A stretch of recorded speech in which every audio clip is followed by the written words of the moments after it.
Hello everybody, welcome back to Chapter 5, Jinxed. I know that I'm a week late, but here you go. Date, 22nd of August. The days are passing faster than I thought. The days feel smooth, as if everything just goes right and the flow and mood of the area just works. It's hard to describe. Imagine you're doing something you like and completely absorbed into the task you are doing.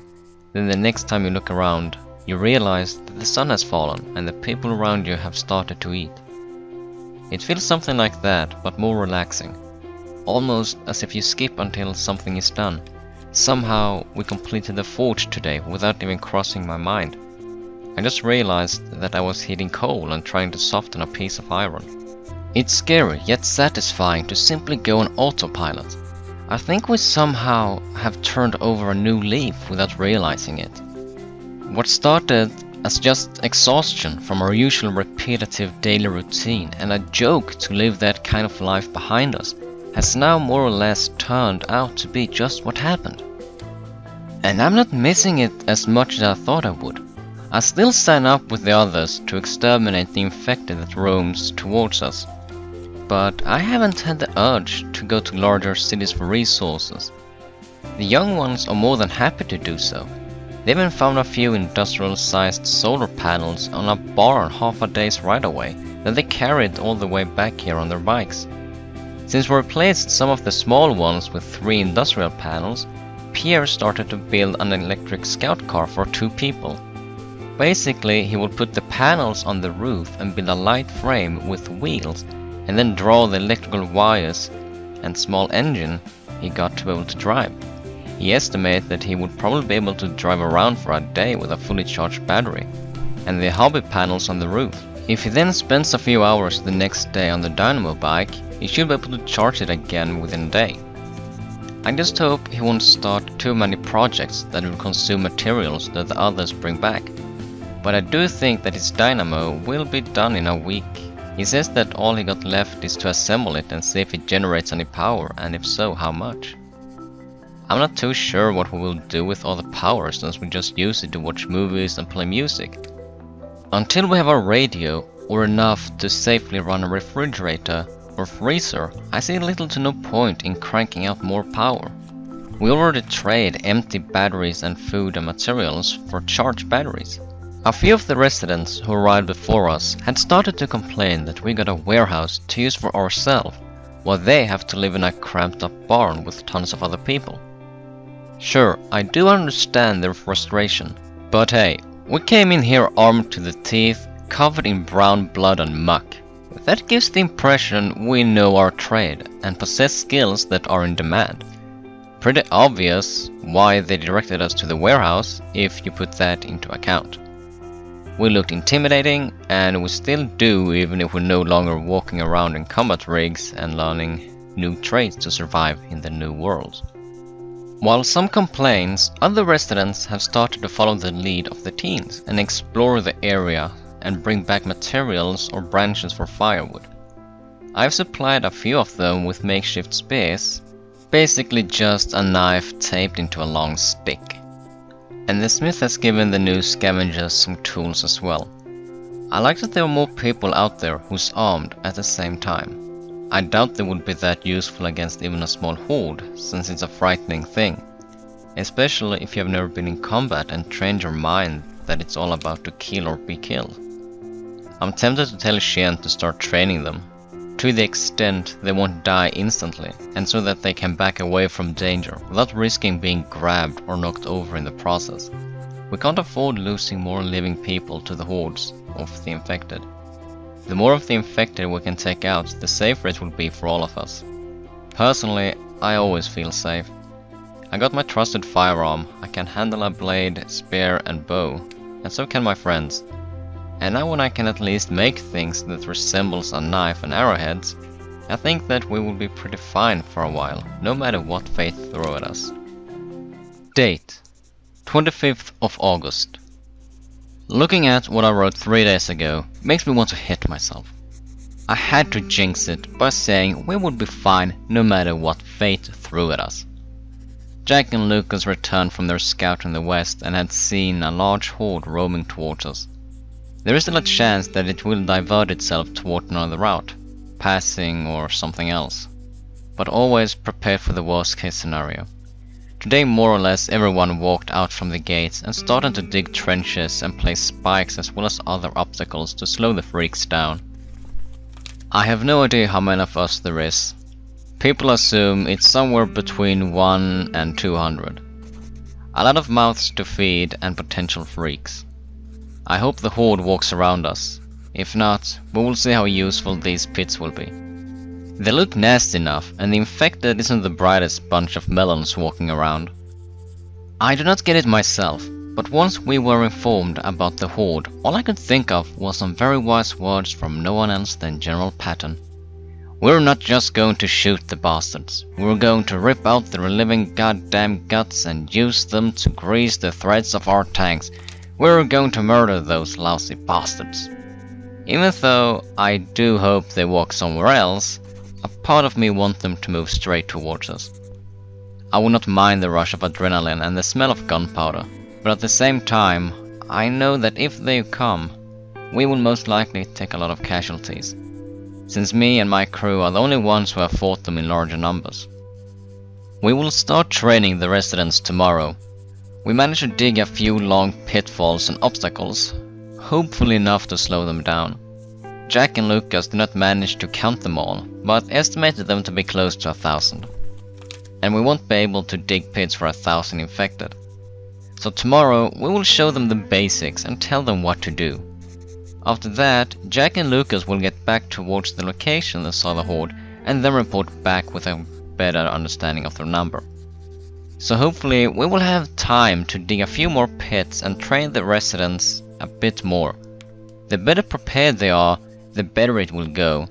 They will have a better chance at survival with more training, and if we can make more pits, that will not harm the morale. For myself, I can say that seeing a trap actually working will boost my morale, and I think and hope it will be the same for the other residents. Well, tomorrow is a new day, and I have a feeling that the residents will learn quickly. Nothing motivates people as much as knowing someone stronger with great numbers is approaching. They will most likely end up with the knowledge and determination you can find in someone who's trained for at least a year. It goes without saying, but I do actually look forward to tomorrow. I have not been screaming on new recruits for a while, so this will be nostalgic.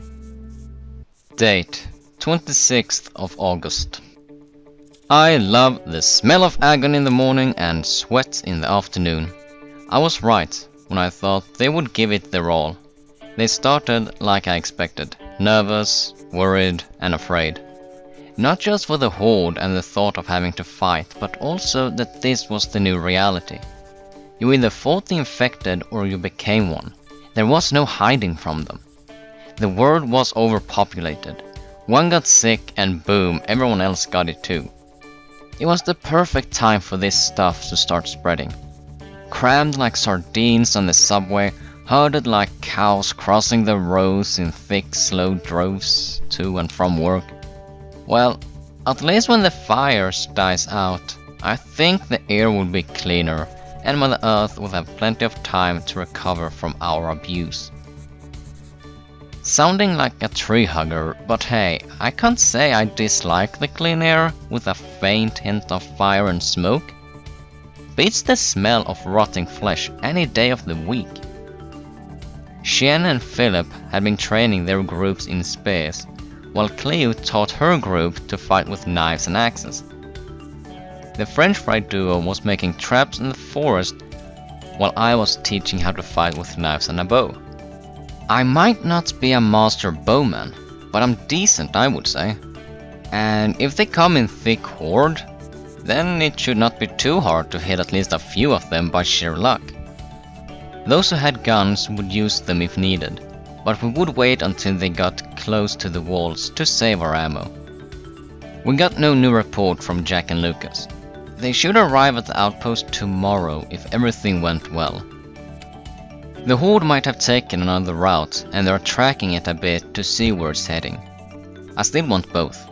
I wanted to turn around another direction, but I also wanted to come over here now when we have prepared for it. I do believe our chances of survival are way higher than 2 days ago. The pitfall turned out great. The residents know the basics not to die. The question is if they have the mentality to stick to their training or if they will turn around and flee. If they do, we will have another problem since we will be even more outnumbered. There was about an hour or two of daylight left when we stopped training and decided to dig a little more until we called it a day. Would have been a slight waste of light to go to bed early, and if we got the report in the morning, the horde would still be over a day away. So I can say I don't feel too stressed. It would be another day of digging and training, then we will see just how well prepared we are to deal with the largest horde any of us has ever encountered. All that is left for me to do now is walk around the wall and see if I spot anything that needs to be fixed in the morning. Then talk to Pierre, where they made the traps, how many and where.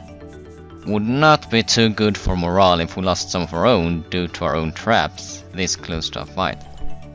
Then I will have to post that info on the gates just in case someone can't sleep and decide to take a stroll around the area.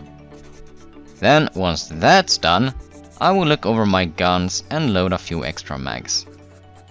Still a lot to do before I can call it a day and go back to my room to visit the Dreamland. Date: 27th of August. The horde is coming, the horde is coming, by land, by land. Q, one exhausted Jack and Lucas. They arrived late afternoon, just an hour before we decided to call it a day, with the pits to get some extra training in. They reported that they found the horde pretty quick due to the sound and smell, and it was still heading towards the outpost. When they tried to count them, they started to turn further to the north, making them relax for a few minutes, before they once again turned towards the outpost in the east. This time, however, they managed to get, according to them, a more accurate head count. Since they found a decent spot to camp while counting, they estimated that the horde now was 11 and 1200, bigger than it was the first time they saw it. Nothing shocking about that, since they do pick up more and more infected in their slow walk towards the horizon in hunt for food. Even if the horde had grown, we would not change our plan. We were comfortable about our defenses and we should be able to get rid of a few hundred in the pitfalls. I'm just happy that the soil is soft so it was easy to dig the pits. The excess dirt was used to make the walls thicker on the inside so it could withstand more force being thrown at it. And even if the infected reached the wall and started pushing, they would kill a lot of their own. How, you might ask? Well, imagine being faced up on a wall. Then a few hundred more pile up, pushing and pressing you against the wall. With enough force, the ones in the front will start to get crushed by the pressure, leaving a heap of flesh and bones on the ground. But with time, the wall would break and the remaining infected would get in. And if they did, we would definitely use our very pretty collection of firearms and bullets to take out the remaining freaks. See? Foolproof plan. Now, if we had some explosives or air support, this could have turned out pretty. But you can't always get what you want. If it was possible, I would still want a dang radio. After dinner, I went into the warehouse looking for Xian's M60. I wanted to make sure that his most prized possession was still in good working condition. He could be sloppy when it came to taking care of this hardware, and cleaning it would make me relax a bit more, since I would be sure that if I needed to use it, it would actually work. Relying on a machine gun just to have to misfire when you need it is not something you would want to experience on the shooter side. Once in Iraq, I had entered a building with my squad. On the second floor, an insurgent had barricaded himself, waiting for us to walk in front of him. We did not know that he was up there. According to our intel, the building was supposed to be empty and give us a good observation post towards a building where we knew we had a few high-ranking targets. We walked up the stairs and the insurgents pulled the trigger, only to shoot once and then having the gun jam. I was the point man, and if that machine gun had been maintained properly, the burst would have cut my torso and head in half. Instead, it just hit once next to my hip, and then the insurgent was greeted by about 30 fast and powerful friends of mine.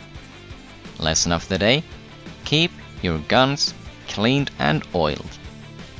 With that being said, it's time to hit the sack and prepare one last day before everything will be determined. Will we survive and hopefully grow? Or will we fall and find ourselves among the freaks? And that, my friend, is the end of chapter 5, Jinxed. I will see if I have the imagination to write a chapter 6 that will be posted next week, or if next episode will be delayed as well. In the meantime, feel free to enjoy my other videos.